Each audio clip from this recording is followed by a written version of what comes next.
이제 다윗시라고 알려져 있습니다. 다윗 찬송시죠. 처음부터 굉장히 그 찬송이 위대하게 퍼져나갑니다. 1절부터 9절까지는 이제 사람의 지혜로 헤아릴 수 없는 하나님의 위대하심을 얘기합니다. 3절 보면은 여호와는 위대하시니 크게 찬양할 것이라 그의 위대하심을 측량하지 못하리로다. 인간이 지혜로는 인간의 인식으로는 한계가 넘어서는 거죠. 하나님의 위대하심을 측량할 수가 없습니다. 그리고 이제 4절부터 7절까지는 놀랍고 등하신 하나님이 하신 일, 하나님의 행위를 얘기를 하고 있습니다. 그래서 5절을 한번 보실까요? 5절에 주의 존귀하고 영광스러운 위엄과 주의 기이한 일들은 나는 작은 소리로 읊조리리다. 그렇게 됐어요. 그래서 주의 기이한 일들, 그러면 창조주 하나님이니까 창조의 또 우리를 구원하신 일, 이게 이제 그 기이한 일들이 됩니다. 그래서 사실은 특별히 기이한 일도 많이 있지만 그냥 우리가 이제 이 땅에 존재함이 기이한 일이에요. 신비죠. 내가 왜 이 땅에 존재해 있는지 우리는 설명을 할 수가 없습니다. 그래서 우리 자체가 신비고 우리가 이 땅에 살아있음이 신비고 우리 존재 자체가 신비이고 그렇습니다. 그리고 이제 하나님이 우리의 삶에 은혜를 베푸신다 그랬어요. 그래서 이제 이것을 우리가 입으로 말하는데 우리 보면 인생이 다 같진 않죠. 어떤 사람은 굉장히 모험적인 삶을 살아서 하나님이 막 간증을 많이 하고 어떤 사람은 너무 그 담담한 인생을 살기도 하고 그렇죠. 제가 영국 유학 갔을 때 애 셋을 두고 영국 유학을 가서 어떻게 왔냐고 그래서 자초지종을 얘기를 했더니 굉장히 어드벤처성하다고 굉장히 착하고 부드러운 여자아이가 그렇게 얘기를 해요. 그래서 보니까 자기는 이제 담담하다는 얘기죠. 하나님 은혜는 똑같습니다. 어드벤처성에서 모험적인 삶을 사는 사람이나 담담하게 별로 큰 일이 없이 가는 사람이나 하나님은 그 사람의 적성에 맞게 하나님과 관계를 유지하는데 또 그 사람에게 주신 사명에 가장 합당한 길로 우리의 인생을 인도해 가십니다. 그래서 어찌됐든 하나님이 은혜를 베푸신다는 거죠. 담담하거나 모험이 있거나 큰 사명이 있거나 작은 사명이 있거나 별 이 땅에서 그냥 하나님 섬기면 부드럽게 사는 사람이나 뭐 다 똑같이 하나님께서 이제 은혜를 부으시는 것입니다. 그다음에 8절을 보십시다. 8절에 여호와는 은혜로우시며 긍휼이 많으시며 노하기를 더디하시며 인자하심이 크시도다. 하나님의 성품이 네 가지로 여기 나옵니다. 하나님은 은혜로우시고 은혜 주시기를 기뻐하시고 또 긍휼이 많으시며 하나님의 긍휼하심이 모든 그 우리를 사랑하시고 배려하시고 인도하시는 기본적인 거죠. 긍휼하심이 없으면은 우리가 존재하지 못해요. 하나님이 긍휼이 많고 또 노하기를 더디하시며 그리고 인자하심이 크시도다. 하나님은 그 언약의 신실한 사람, 변치 않는 사람, 끝없는 사람, 그 충성된 사람, 이게 이제 인자하심이죠. 그래서 이 하나님의 성품 때문에 하나님이 이러한 분이시기 때문에 우리가 지금 이 땅에 다 살아남아 있습니다. 내가 잘나서 사는 것이 아니고 이러한 하나님의 성품이 우리를 보호하시기 때문에 우리가 살 수 있다 그 말입니다. 그래서 9절에 이렇게 시인은 말을 합니다. 여호와께서는 모든 것을 선대하시며 그 지으신 모든 것에 긍휼을 베푸시는도다. 하나님이 우리를 선대해 주시는 겁니다. 우리는 다른 사람은 선대해 주시고 나는 별로 선대 안 하고 내버려 두는 것 같이 느낄 때도 있어요. 그러나 하나님은 우리 모두를 선대해 주신다. 그것이 굉장히 은혜가 됩니다. 하나님은 나를 항상 선대해 주시는구나. 그리고 왜 선대해 주시는가? 그 기저에는 긍휼히 여기심. 우리를 선대 안 해주면은 우리는 살아남을 존재가 못 되기 때문에 우리를 그 불쌍히 여기시는, 그 긍휼히 여기시는 그 기본적인 마음이 있으시기 때문에 우리를 선대해 주셔서 우리가 살아남게 하신다 그 말입니다. 그래서 내가 가지고 있는 모든 것, 내게 있는 모든 것이 다 하나님의 선대로 인해서 있는 거예요. 우리 원래 내가 그걸 다 가질 자격이 있다고 생각하죠. 그렇지 않아요. 내게 가지고 있는 것은 다 하나님의 은혜고 하나님이 베풀어 주신 선대다 그 말이죠. 그래서 이 하나님의 나에 대해서 긍휼히 여기시고 선대하신다는 그 하나님에 대한 근원적인 신뢰가 있는 사람은 삶이 든든합니다. 그래서 이제 그 하나님의 이러한 긍휼히 여기심, 나를 선대하심에 대한 그 신뢰를 가지고 있는 것, 이게 믿음이라고 그러는 거죠. 이 믿음이 있는 자는 이제 어때요? 그러니까 우리 예수 믿는 사람은 나약하고 그냥 그건 잘못된 거예요. 하나님에 대한 이 신뢰가 있는 사람은 이 땅 어떤 혼돈도 뚫고 나갈 수 있는 힘이 있죠. 하나님 나를 선대하신다는 그 자부심이죠.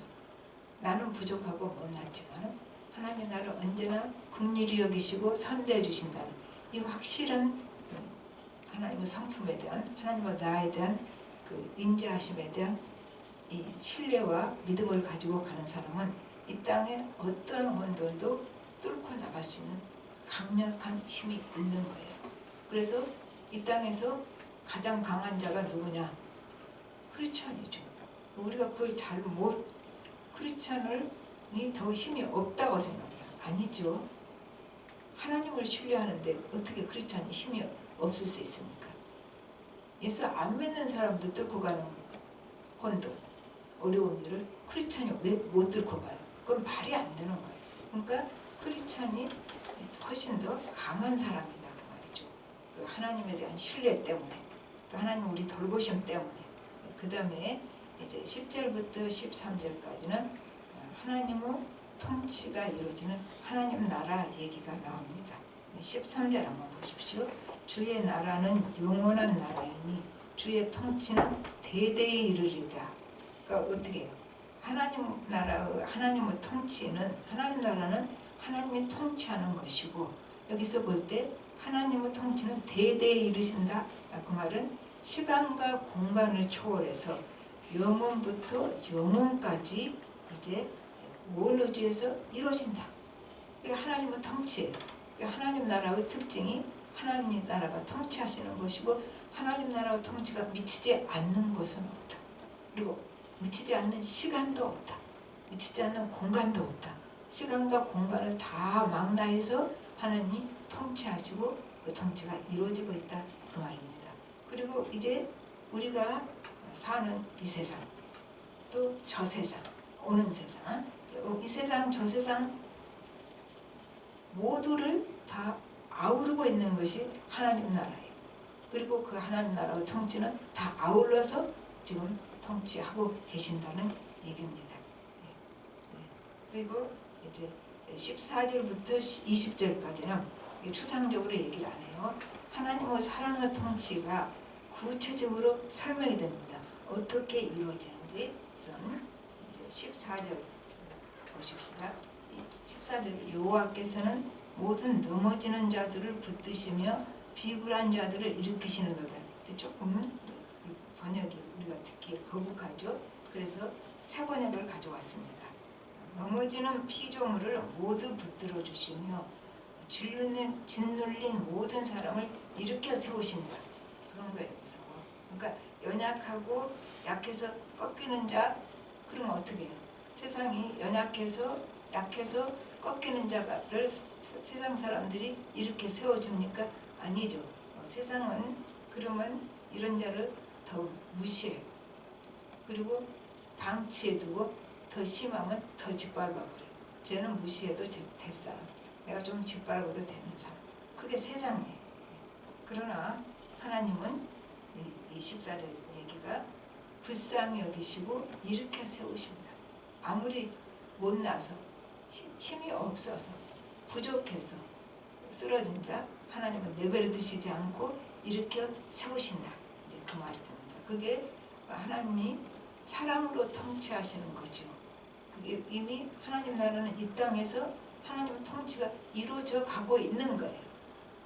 우리 죄 때문에 이것이 온전하게 이루어지지 못하지만 그래도 통치는 있어요. 그러니까 그 약한 자들이 살아남을 수 있는 것은 하나님께서 이렇게 세워주시고 무시하지 않고 불쌍히 여겨주시기 때문에 그렇다고 말이죠. 그러니까 그 말은 약한 자가 연약한 자가 어쩔까요? 더 실수 많이 하고 넘어지고 안 좋은 일을 하고 그랬단 얘기예요. 그래서 넘어져서 잘못했다는 얘기죠. 그냥 우리말로. 그런데 잘못한 그 사람을 하나님께서는 일으켜 세우신다. 그래서 우리는 소망이 있습니다. 내가 다 잘하고 뭐든지 하나님 마음에 쏙 들어서 나를 이렇게 세운다면 큰일 났죠. 우리 이제 이렇게 세울 일이 없어요. 그냥 주저앉아야 되는데 내가 못나고 실수하고 내 죄성 때문에 쓰러지고 거꾸로 졌어도 하나님께서는 불쌍히 여기고 이렇게 세우십니다. 그래서 우리에게는 소망이 있습니다. 그러니까 너무 완벽하게 하나님 원하는 대로 다 살 수 그런 사람 있지도 않지만 너무 힘들어요. 그냥 내 수준에서 하나님 원하시는 길로 가고자 하는 마음으로 한 발자국씩 나아가는 게 그게 훨씬 더 좋아요.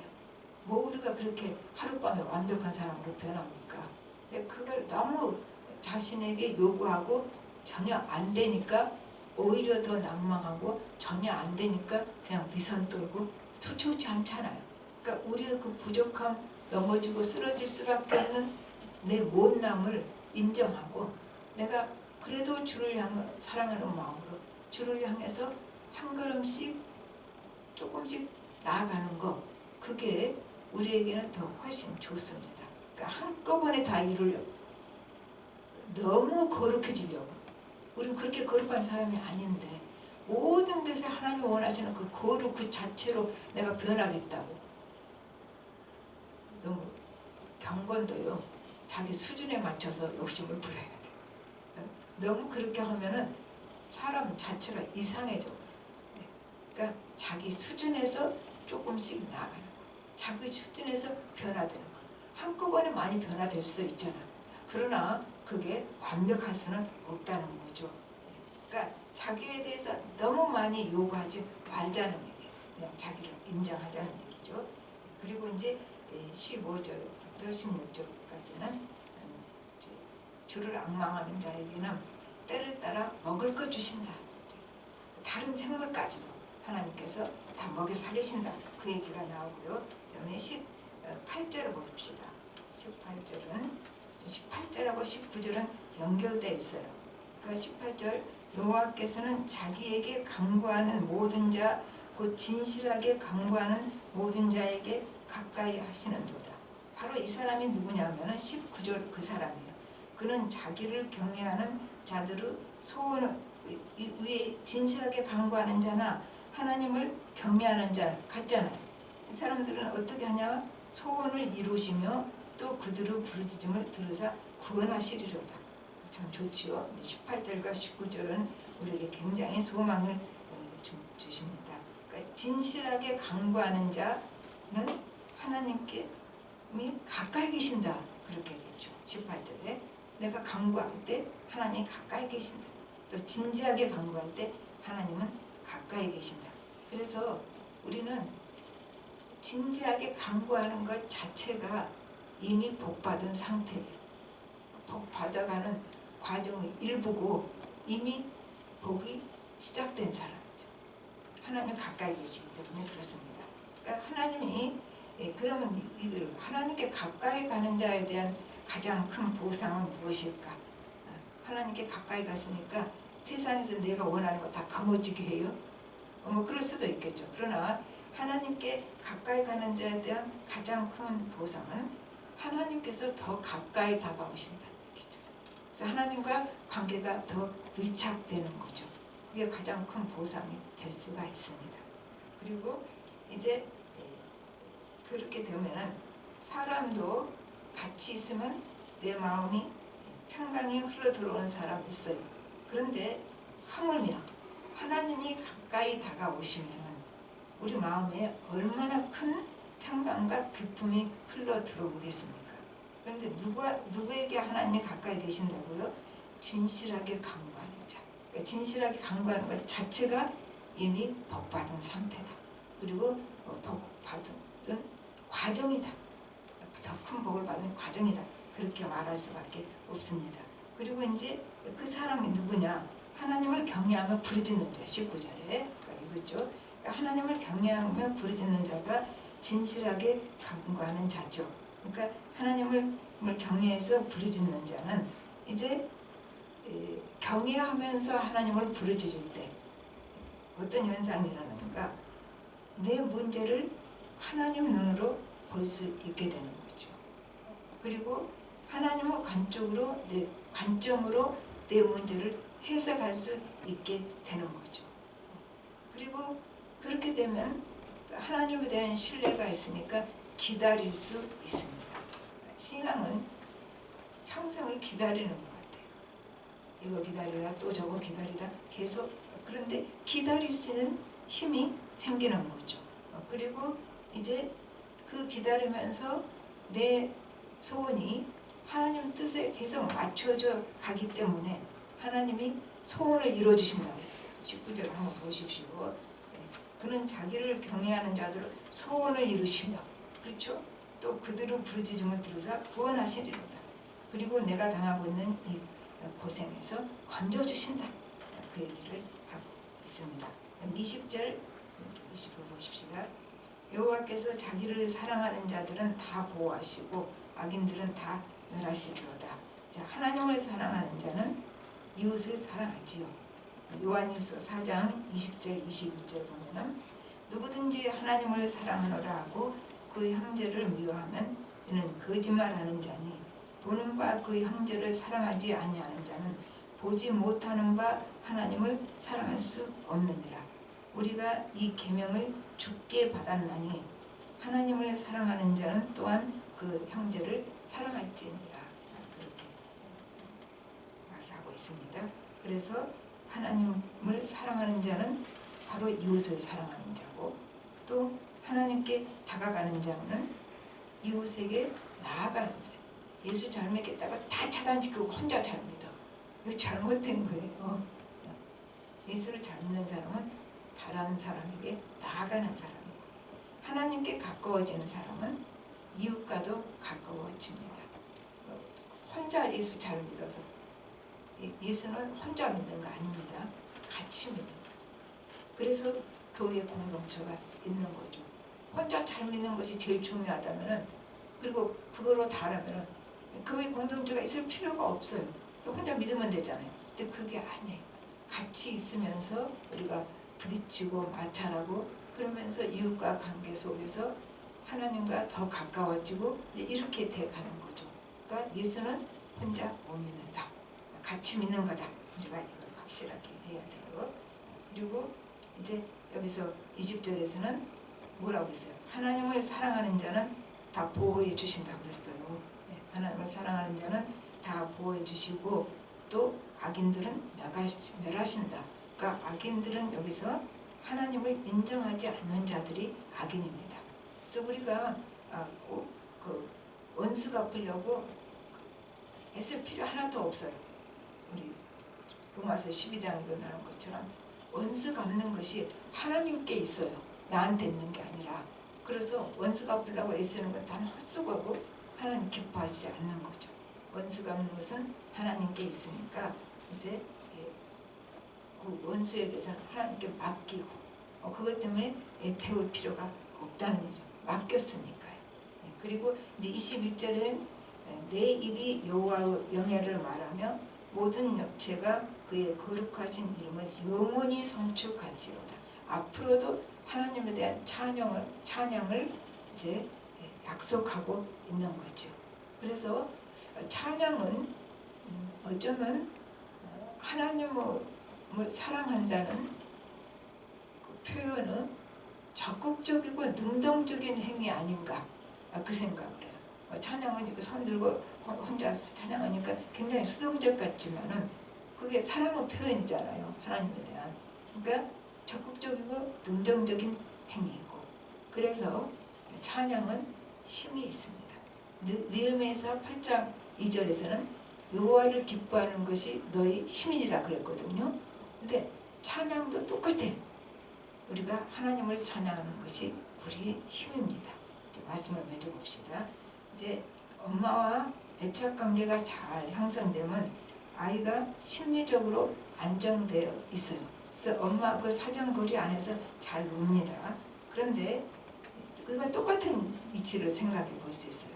하나님과 근원적인 애착 관계, 사랑의 관계가 이제 형성이 되면 하나님에 대한 근원적인 신뢰가 있습니다. 그런데 이게 형성이 안 되기 때문에 하나님을 신뢰 못하는 거죠.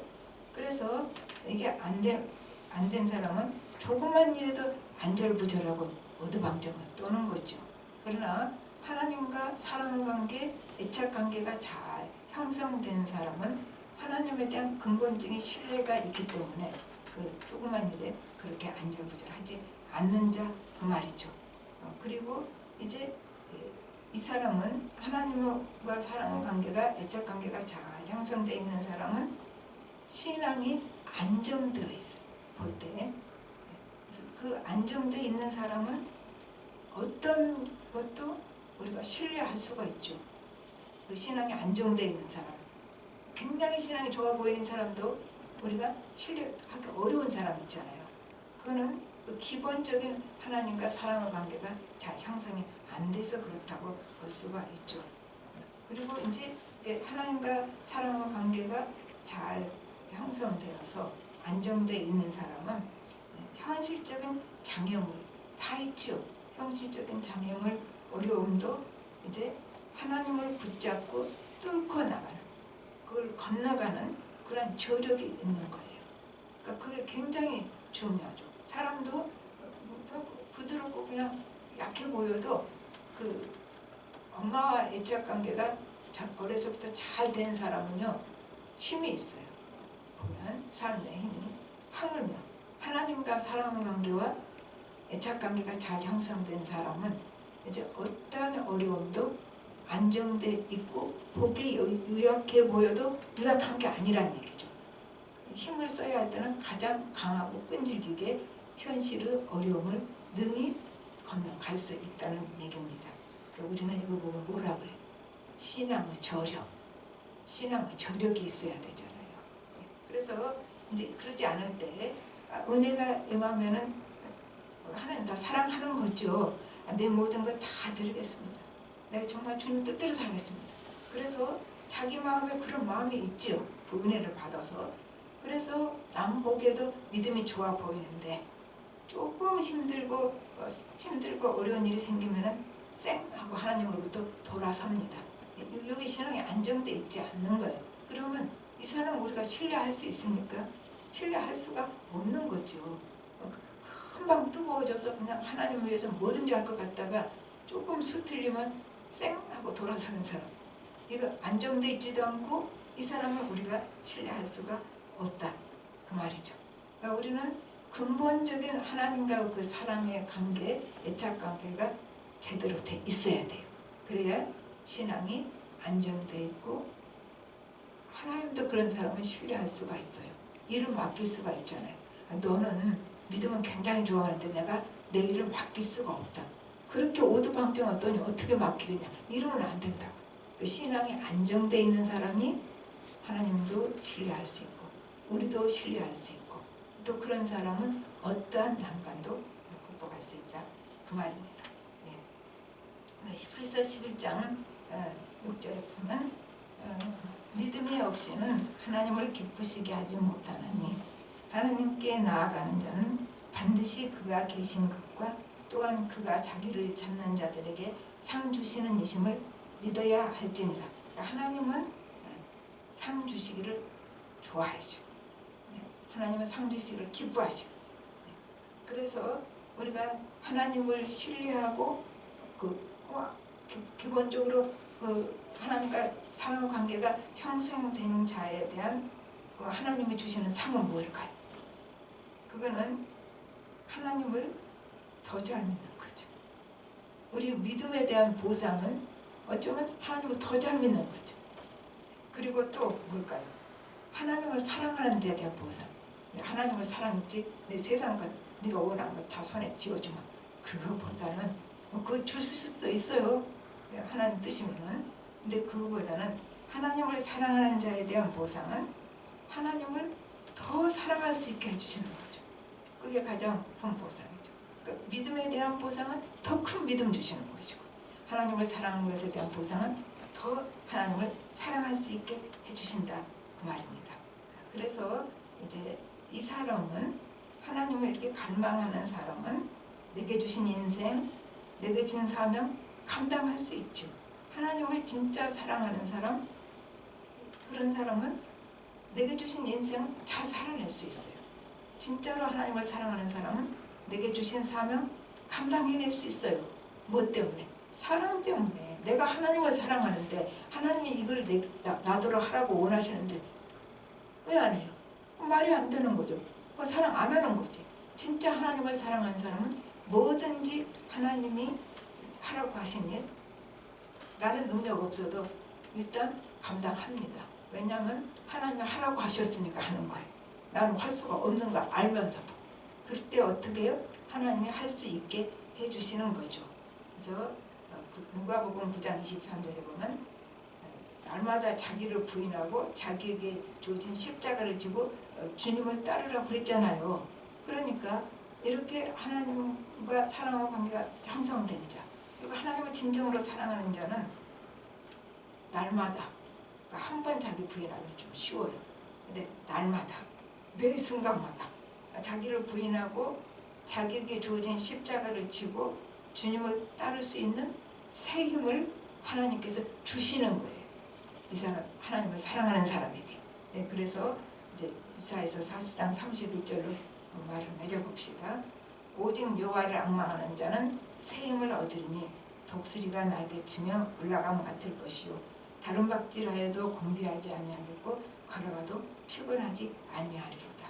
하나님을 뜨겁게 사랑하고 그러므로 하나님 주신 새 힘을 얻어서 내게 주어진 한 번밖에 못 사는 인생, 내게 주어진 사명 잘 감당할 수 있는 여러분 되기를 예수 이름으로 축복합니다.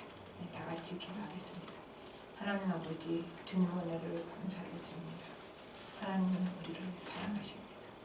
우리를 불쌍히 여기십니다. 내가 잘나서가 아니고 내 연약함, 무능함, 모자람, 실수 많은 허점투성이 나를 다 아시고 불쌍히 여기시고 나를 사랑하십니다.